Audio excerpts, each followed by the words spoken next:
আসসালামু আলাইকুম রহমতুল্লাহি ওয়া বারাকাতু। বিসমিল্লাহির রহমানির রহিম। আজকে আলোচনা করব বাংলাদেশের আইন শৃঙ্খলা বাহিনী, পুলিশ, এই পুলিশ হত্যা বিষয় আজকে আলোচনা করব। কেন এই পুলিশকে এভাবে নির্মমভাবে হত্যা করা হয়েছে, এত পুলিশকে, এবং এই পুলিশের উপরে কী কারণে এত জুলুম অত্যাচার চালিয়েছে জুলাই আগস্টের আন্দোলনে। এর কারণ হইল 1971 সালে যুদ্ধের সময় এই বাংলাদেশের এই রাজারবাগ পুলিশ লাইন এবং এই রাজারবাগ পুলিশ লাইন থেকেই প্রথম পুলিশের অ্যাকশান শুরু হয় এবং এই পাকিস্তানের সেনাবাহিনীদের বিরুদ্ধে এই বাংলাদেশের পুলিশ প্রথম অ্যাকশান নিয়েছিল। আর সেই অ্যাকশান নেওয়ার প্রতিশোধই আমরা দেখতে পেলাম যে জুলাই আগস্টের আন্দোলনের নামে সাধারণ ছাত্র জনতার আবেগকে তারা একটি মরণবিধি নিকৃষ্ট অস্ত্র হিসাবে ব্যবহার করে এই পুলিশের উপর এইভাবে হামলা চালিয়েছে এবং এই এত পুলিশকে হত্যা করেছে। এটা ইতিমধ্যে আমরা বুঝতে পারলাম। আশা করি দেশের মানুষও এটা বুঝতে পারছে এখন কী কারণে এত পুলিশকে হত্যা করা হলো এই জুলাই আগস্টের আন্দোলনে। কারণ এই পুলিশই পাকিস্তানের সেনাবাহিনীদের বিরুদ্ধে অ্যাকশান নিয়েছিলেন। আর সেই অ্যাকশান নেওয়ার কারণে আজকে এই দীর্ঘ স্বাধীনতার পর 56 বছর পরে এই ছাত্র সমন্বয়ক নামে দেশবিরোধী চক্রান্তকারীরা এবং জামাত শিবির তারা এই পুলিশকে হত্যা করেছে, থানায় আগুন দিয়েছে, লুটপাট করেছে, এই পুলিশের উপর নির্মম অত্যাচার চালিয়েছে। এটা আমরা ইতিমধ্যেই প্রমাণ পেয়ে গেছি। কারণ যে কোনো জিনিসই আপনার একটা ঘটনার পিছে একটা সূত্র থাকে, আর এই পুলিশ হত্যার সেই সূত্রটাই হয়েছে। আমরা এখন বর্তমান এই দেশের পরিস্থিতি, সরকারের পরিস্থিতি এবং এই জামাত শিবিরের কার্যকলাপে এবং এই দেশবিরোধী চক্রান্তকারী ছাত্র নামের সমন্বয়কদের বিভিন্ন কথায়, আচরণে, বক্তব্যতে আমরা বুঝতে পারতেছি এখন, এবং আশা করি দেশের মানুষও আর বুঝতে বাকি নাই যে এই দেশের এই পুলিশের উপর কেন এত হত্যাযজ্ঞ চালানো হয়েছে, নির্মম নির্যাতন চালানো হয়েছে। এর কারণ একটাই, 1971 সালে যুদ্ধের সময় এই দেশের পুলিশ পাকিস্তানের সেনাবাহিনীদের উপর অ্যাকশান নিয়েছিল। আর সেই অ্যাকশানের পরিপ্রেক্ষিতে আজকে তারা এই দেশ স্বাধীন হওয়ার পর সুযোগ পায় নাই, কিন্তু এই জুলাই আগস্টের আন্দোলনে সাধারণ ছাত্র জনতাকে বোকা বানিয়ে সাধারণ ছাত্র জনতার আবেগকে কাজে লাগিয়ে তারা এই পুলিশের উপর এই প্রতিশোধটা নিয়েছে। আমি এর তীব্র নিন্দা ও প্রতিবাদ জানাই এবং যত পুলিশ মারা গেছেন, শহীদ হয়েছেন এই জুলাই আগস্টের আন্দোলনে সে সমস্ত পুলিশ শহীদদের আত্মার মাগফিরাত কামনা করছি এবং তাদের পরিবারের প্রতি সমবেদনা জানাচ্ছি। তবে আশা করি এখনও সময় আছে, যদি আবারও এই পুলিশ প্রশাসন এই ৭১-এর ভূমিকা নিয়ে আবারও যদি জাগ্রত হয়ে ওঠে, আশা করি আমরা আশা করতে পারি এই দেশবিরোধী চক্রান্তকারীদেরকে অতি দ্রুতই আইনের আওতায় আনা যাবে এবং তাদের সাজা প্রয়োগ করা যাবে। এই দেশটা বাঁচাতে হলে, এই দেশের জনগণকে বাঁচাতে হলে এবং এই পুলিশ সদস্যকে সঠিক আইন প্রয়োগ করতে হলে এই দেশবিরোধী চক্রান্তকারীদের বিরুদ্ধে আবারও রুখে দাঁড়াতে হবে। তাই এই জন্য আমি দেশ ও জাতির পক্ষ থেকে, বাংলাদেশ আওয়ামী লীগের পক্ষ থেকে সকল দেশপ্রেমী সচেতন পুলিশ প্রশাসনের প্রতি আহ্বান করছি, অনুরোধ করছি, আপনারা মনোবল শক্ত করেন এবং আইনের ক্ষমতা আপনারা প্রয়োগ করেন। এই দেশবিরোধী চক্রান্তকারীদেরকে আপনারা আইনের আওতায় আনেন, এক এক করে তাদেরকে অ্যারেস্ট করেন, তাহলেই সত্য পরিপূর্ণভাবে সত্য বেরিয়ে আসবে এবং এই পুলিশ হত্যার বিচারও পাওয়া হবে এবং সাধারণ ছাত্র জনতারও বিচার পাওয়া যাবে। সেজন্য আমি সমগ্র আইনশৃঙ্খলা বাহিনীর প্রতি আহ্বান করছি, অনুরোধ করছি, আপনারা মনোবল শক্ত করেন এবং এই দেশবিরোধী চক্রান্তকারীদের বিরুদ্ধে অ্যাকশন নেওয়া শুরু করেন। দেখবেন তারা অতি শীঘ্রই দমিয়ে যাবে, তাদের দম ফুরিয়ে আসছে, বেশি বাকি নাই। কারণ এই জুলাই আগস্টের আন্দোলনটা এটা একটা সরকার বিরোধী চক্রান্ত ছিল, ইতিমধ্যে প্রমাণ হয়ে গেছে। তাই এজন্য আমি আইনশৃঙ্খলা বাহিনী পুলিশদেরকে অনুরোধ করছি, আপনারা মনোবল শক্ত করে আইনের ক্ষমতাকে আপনারা প্রয়োগ করুন এবং এই দেশবিরোধী চক্রান্তকারীদেরকে আইনের আওতায় আনেন, দেশটাকে বাঁচান এবং এই জাতিকে বাঁচান। কারণ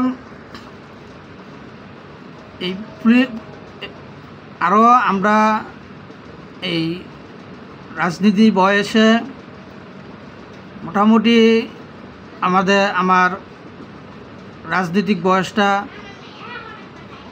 ২৭ থেকে ২৮ বছর যাবৎ আমি রাজনীতিতে জড়িত। জীবনও কোনো হয়তো পদ প্রতিষ্ঠানের জন্য কোনো সময় লোভ লালসতা করিও নাই এবং অর্থের বিনিময়ে কোনো সময় পদ প্রতিষ্ঠানের জন্য কারোর অফার করি নাই। আল্লাহর রহমতে একজন দেশের সচেতন নাগরিক হিসাবে, দলের একজন সচেতন সৎকর্মী হিসাবে, সমর্থক হিসাবে আল্লাহ আমাকে যথেষ্ট সম্মান দিয়েছে। নেতাকর্মীদের কাছ থেকে, জনগণের কাছ থেকে যথেষ্ট পরিমাণ সম্মান পেয়েছি। তা সেই সম্মানটা যতদিন আল্লাহ বাঁচায় রাখে ততদিনই ধরে রাখতে চাই। কারণ এই দেশ আমাদের দেশটা হইল একটি ধর্মনিরপেক্ষ স্বাধীন বাংলাদেশ। আমাদের দেশে সব ধর্মেরই মানুষ আছে। আমাদের দেশ রাষ্ট্রীয়ভাবে ইসলাম ধর্মের দেশ, আমাদের মুসলিম রাষ্ট্র। এটা আমাদের বাংলাদেশের স্বাধীনতার স্থীপিত মুসলিম নেতা, বাংলাদেশের জাতির পিতা জাতির জনক বঙ্গবন্ধু শেখ মুজিবুর রহমানের নেতৃত্বে এই দেশ স্বাধীন হয়েছে। এই দেশ ইসলামিক রাষ্ট্র হিসাবে, মুসলিম রাষ্ট্র হিসাবে স্বীকৃতি পেয়েছে।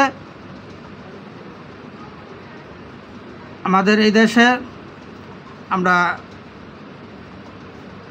বঙ্গবন্ধুর নেতৃত্বে স্বাধীন রাষ্ট্র পেয়েছি এবং ইসলামিক রাষ্ট্র পেয়েছি।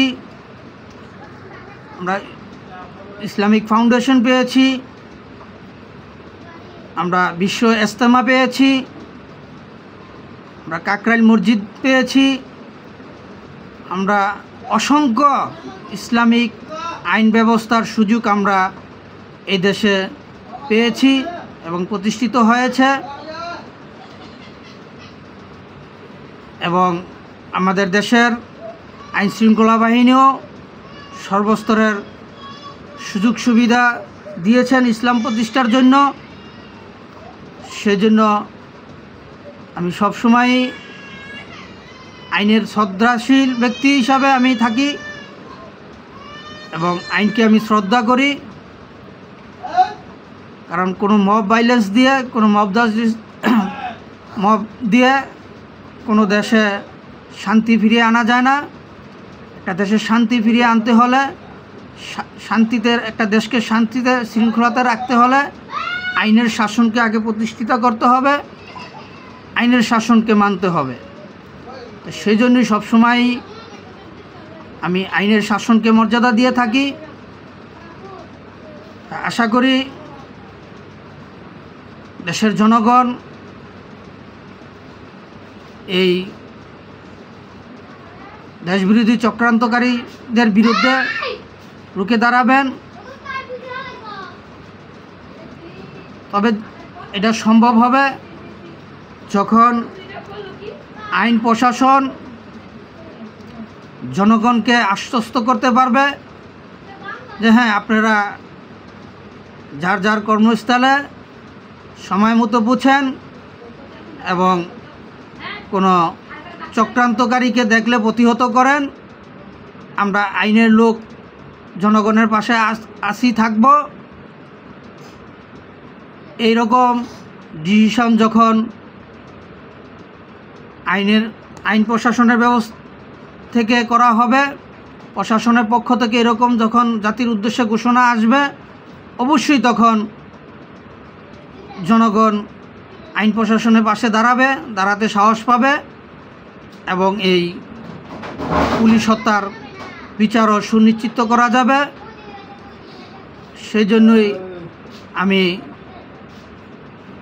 দেশের আইনশৃঙ্খলা বাহিনী ও পুলিশ প্রশাসনের কাছে আহ্বান করছি, অনুরোধ করছি, আপনারা সেই 1971 সালে যুদ্ধের সময় যেভাবে পাকিস্তানি সেনাবাহিনীদের বিরুদ্ধে অ্যাকশান নিয়েছিলেন, দেশবিরোধী চক্রান্তকারীদের বিরুদ্ধে অ্যাকশান নিয়েছিলেন, পদক্ষেপ নিয়েছিলেন, এখন আবারও আপনারা এই পুনরায় এই জুলাই আগস্টের আন্দোলনের নামে চক্রান্তকারীদের বিরুদ্ধে এবং এই দেশবিরোধী সমন্বয়ক নামে দেশবিরোধী চক্রান্তকারীদের বিরুদ্ধে আপনারা সেই 1971 সালের মতো পদক্ষেপ নেন।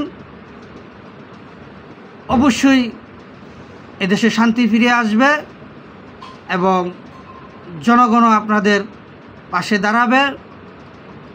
আর আরেকটা কথা, যে বর্তমান যে এই প্রশাসন, এই অন্তর্বর্তীকালীন সরকার অবৈধ ফ্যাসিস্টের রূপে ডাবল ফ্যাসিস্ট অবৈধ অন্তর্বর্তীকালীন সরকারের অধীনে যে সমস্ত পুলিশ কর্মকর্তা যারা নিয়োগ পেয়েছেন, তাদের উদ্দেশ্যে বলছি, আপনারা এখনও সময় আছে, আপনারা সমঝোতা চলে আসেন।